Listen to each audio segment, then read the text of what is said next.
છોટાઉદેપુર જિલ્લાના બોડેલીમાં મુસ્લિમ સમાજ દ્વારા વકફ એક્ટ 2025 અને યુનિફોર્મ સિવિલ કોડના વિરોધમાં મૌન રેલીનું આયોજન કરવામાં આવ્યું હતું.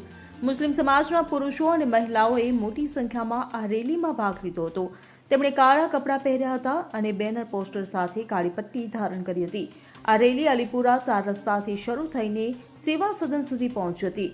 ત્યાં મુસ્લિમ સમાજના પ્રતિનિધિઓએ ડેપ્યુટી કલેક્ટરને આવેદનપત્ર આપ્યું હતું. કેન્દ્ર સરકાર દ્વારા પ્રસ્તાવિત વકફ એક્ટ 2025 અને ગુજરાત સરકાર દ્વારા લાગુ કરવામાં આવનાર યુનિફોર્મ સિવિલ કોડનો મુસ્લિમ સમાજ દ્વારા વિરોધ કરવામાં આવી રહ્યો છે.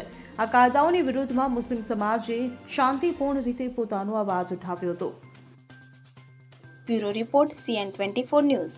હવે જુઓ દેશ દુનિયાની તમામ ખબરો તમારી આંગળીના ટેરવે. ઉઠાવો મોબાઈલ અને Google Play Store પરથી ડાઉનલોડ કરો અમારી CN24 ન્યૂઝ મોબાઈલ એપ.